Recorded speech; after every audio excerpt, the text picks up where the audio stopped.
Hey folks, it's Ben. I'm here with, hopefully it's going to be a short video. Here I've got my 1998 full-size Chevy pickup. It's a C1500 Silverado. It's two-wheel drive with a 350, but it's got one particular problem. Easier to kind of show you if we pan all the way over here and show you these. These are my oil cooler lines, and the ones that are on the truck are extremely leaky here and here. They might even be factory, but the truck's got about 200,000 kilometers on it, and they're just to the point where I don't really feel safe driving them anymore, so we're going to go ahead and change them.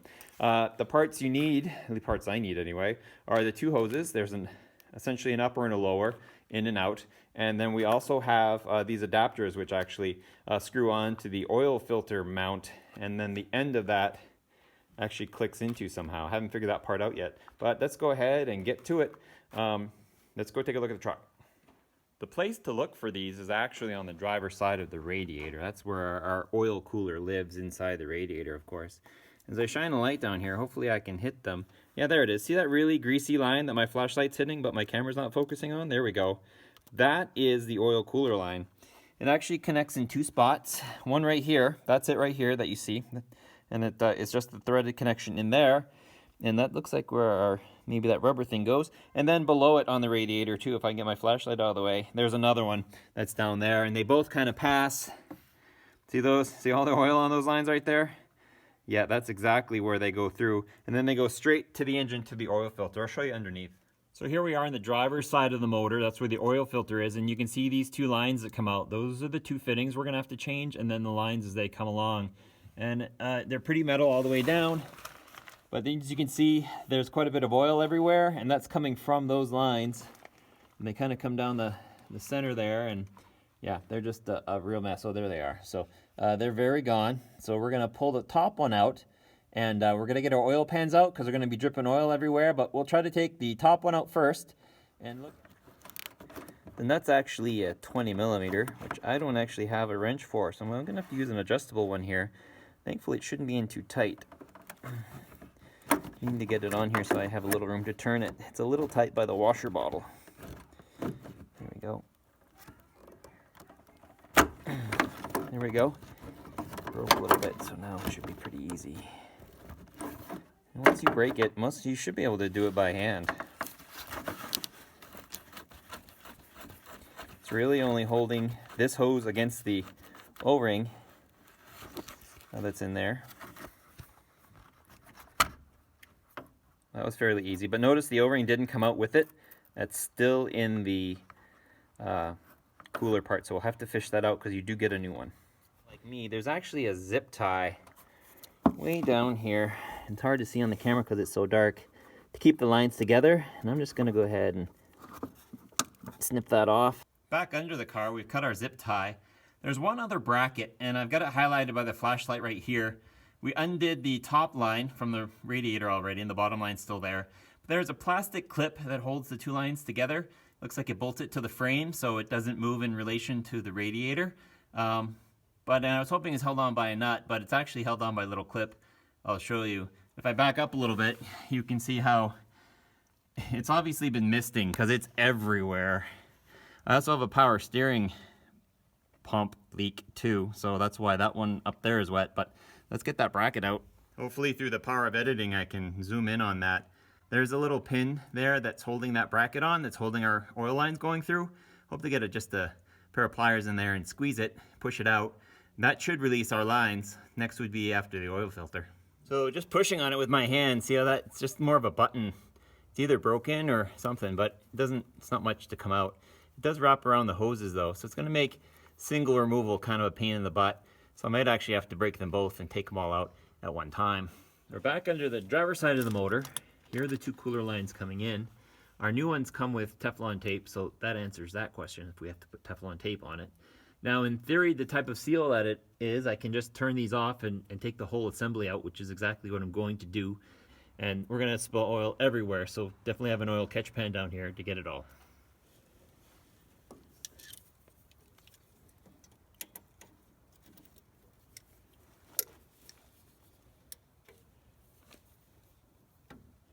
What I've had to do is actually use a pair of pliers to hold the line from turning. Otherwise it's trying to spin all at once, and that's not really working for me, which is good because that means it was a good seal.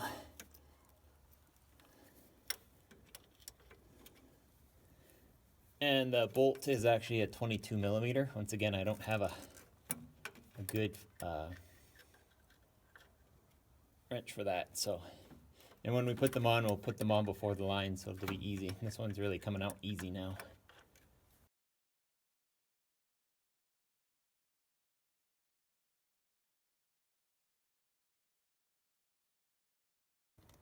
So now they're both free and clear, and we've got one more to unattach, and that's on the lower part of the radiator, and we'll just let those drain in that pan because that's messy.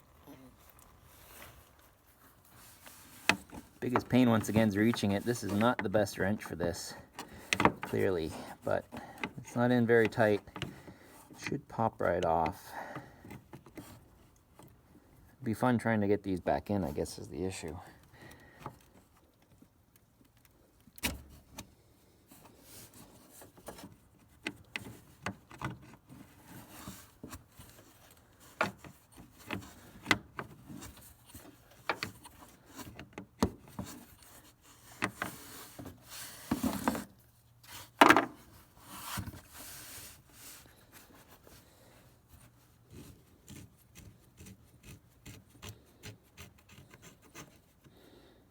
And this should let the contents of the cooler out, I'm guessing. I got another catch pan down there, but there's nothing there. But we still left the rubber gasket in there, so heads up for that as well. Okay, let's get this old one out and take a look at it. Here are our old lines. Taking them out was just easy. You just pull the fronts down, then you just pull it out from there, and everything should be loose and free. Here's our bracket that was holding it to the frame. Looking for fail points, this would be where we're getting leakage. It's all the way down the line here. Same on this side. Worse down here where these are. It's just really, it's starting to seep really bad, and it's just getting oil and everything, and this truck drives it in the gravel, so it just creates a mud, and it's just made underneath the truck gross. So we'll get these lines swapped out, and we'll have new shiny ones in there. The longer one is obviously the top one, and the shorter one's on the bottom. We're replacing, you technically wouldn't have to replace these, but I did, because while you're here, they're about 10 bucks a piece. Why not, right? And there's a rubber in there, that seal, that I knew I could spin these and not worry about it. But if you spin them when they're dry like that or installed, you could damage that, and now you're creating another leak point. So just replace them, it's cheap. And we can put these in next, install them and torque them slightly correctly, and then when we install our lines, they just go in and go click, and you're done. So we'll put a little bit of oil on the end there. We'll talk about that when we get there. And then these new ones come with an actual little rubber part that covers this section here, so you don't get grub and dirt into the, looks like a copper, kind of just a wire that grips it and keeps it in there. Just a little something. It's got little protectors that this one doesn't have. So we'll take this bracket off, which, yeah, it's just a pop out. And yeah, see, that's all. And get this essentially thrown away. Get the new ones prepped, and we'll put, I think that's going in next. We'll put the little ends in first. But there it is. That's gross, and part of the reason why my truck is bad. The power steering is also leaking, but that's not a leave you beside the road type problem. That's a I've lost my power steering type problem.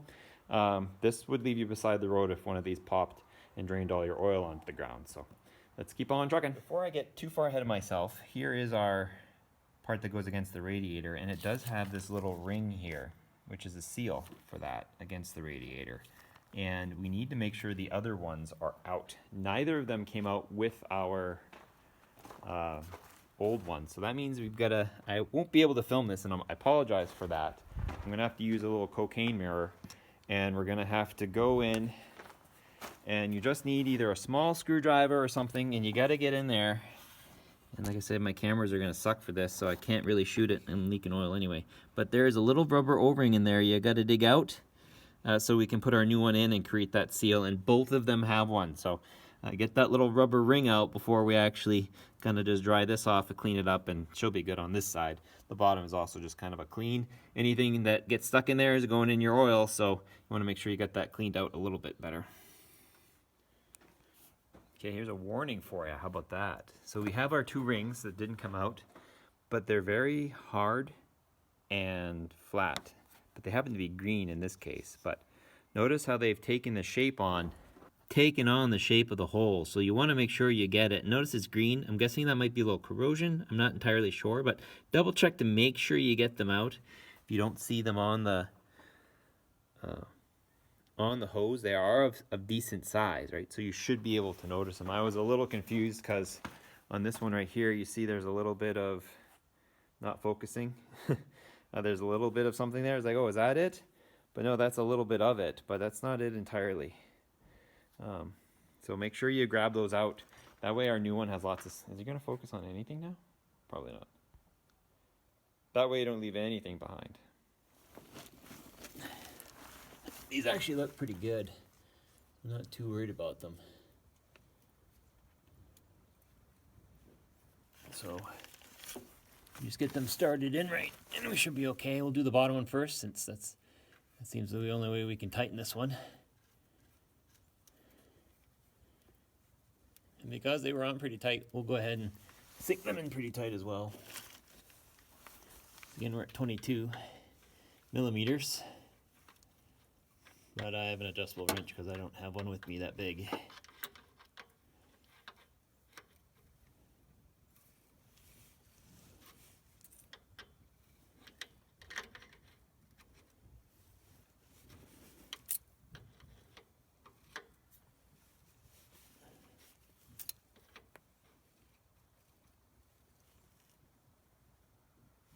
I'm not gonna go, I don't actually know the correct torque spec, but I'm not gonna go crazy. I think this is cast aluminum and I don't want to break anything either. As long as we get it tight enough, I think we're good. We're not dealing with super high pressure, just super hot oil. And that feels about right. The tape will help with the seal. It's mostly in. I'm happy with that. Let's move on to the next one and then we can run our lines back.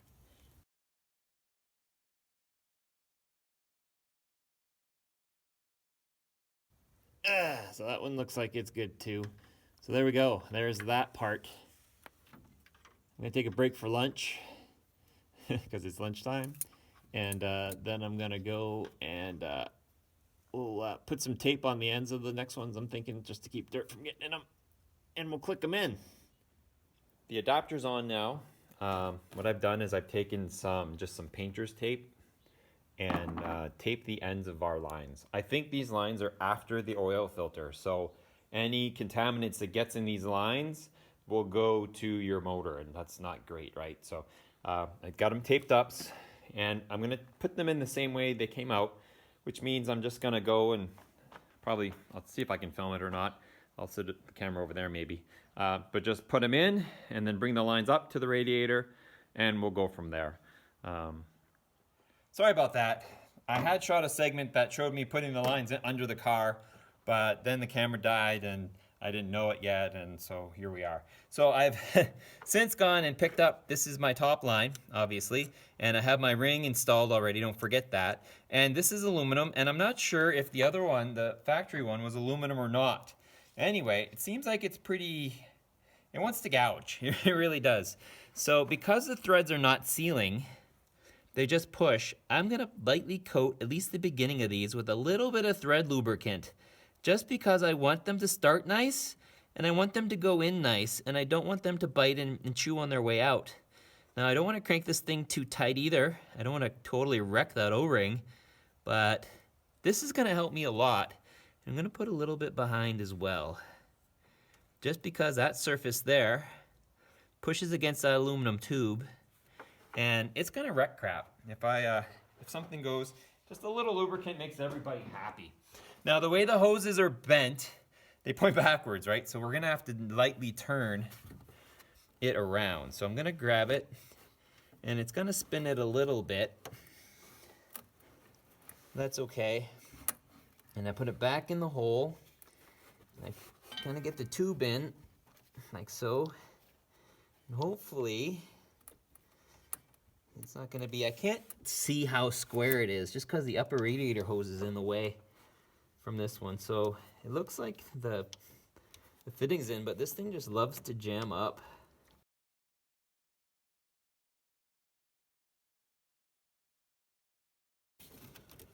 think I've definitely got it because I've hand threaded it in quite a ways. I see it going in, and that's how it came out. I think I just had it pointing up and I didn't realize it. See, this angle makes it really hard, but she's definitely in now. I think that's that. My hose cable looks right.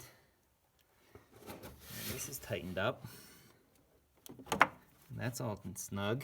So I think we're good on that side. So there's that, I guess. We'll find out soon enough when we start it up and flood the whole thing with oil. If it squirts out, we know we kind of botched it.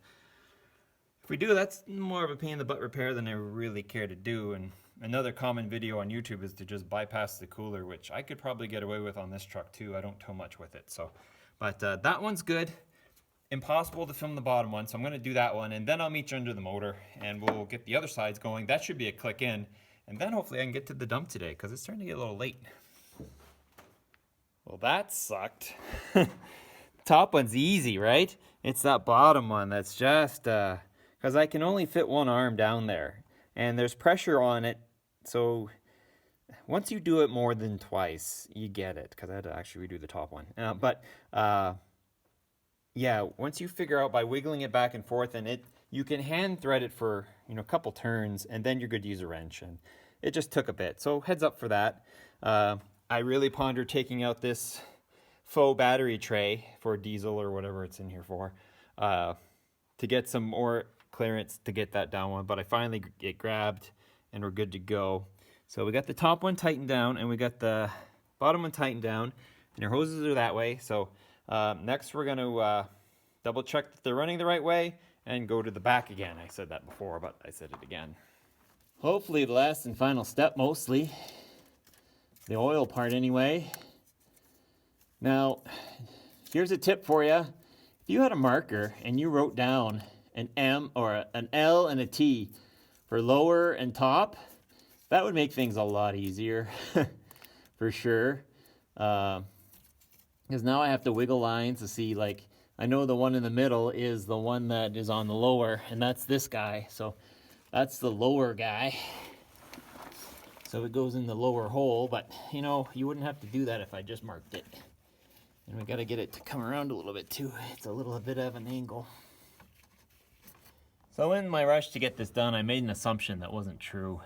I thought I could just push the pipe into these adapters without a problem because they're tapered on the end, but you can't. You actually have to pull the clip out, then put the pipe in, then put the clip back in.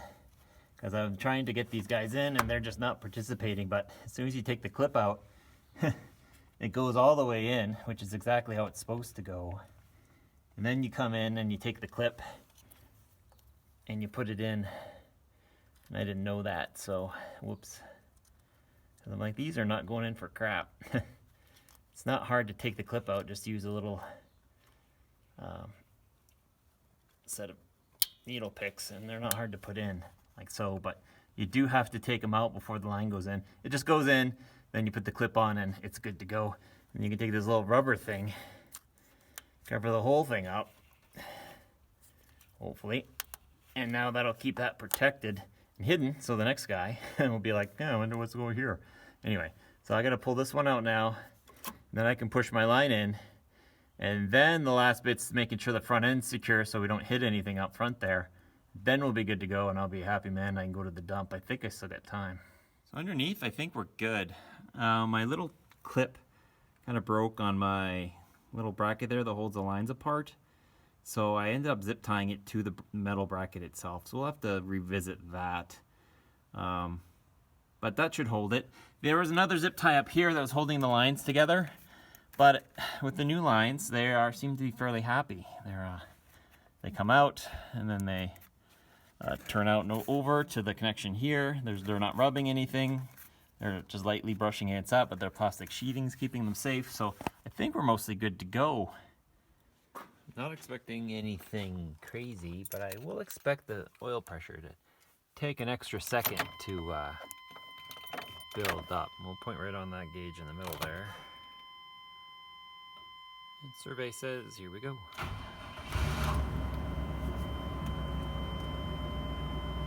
So there's the oil pressure. So oil's going through the engine right now, so that's pretty cool. Got our flashlights, let's check it out. Nothing going on there.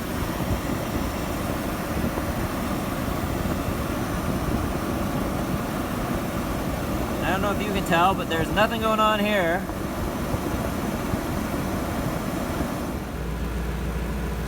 I don't see anything dripping up over here either. So we're looking pretty good. So with that, I think an actual hot oil test, but we're at the highest oil pressure we're going to be at.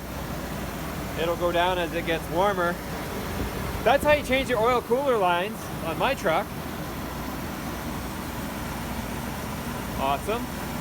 I'll leave the outro, which I'll film in a second.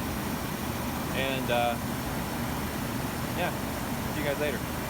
Hey guys, thanks for watching. If you have any comments or questions, please leave them down below. Please subscribe to my channel, Turbo231, for more exciting videos. And check out my Patreon page. There'll be a less edited version of this video, plus other less edited versions. It's not necessarily that they're better, they're just less edited. And you can check that out. I think it's like $1 a month if you were gonna go, so that's pretty cool too. And you guys have a good day.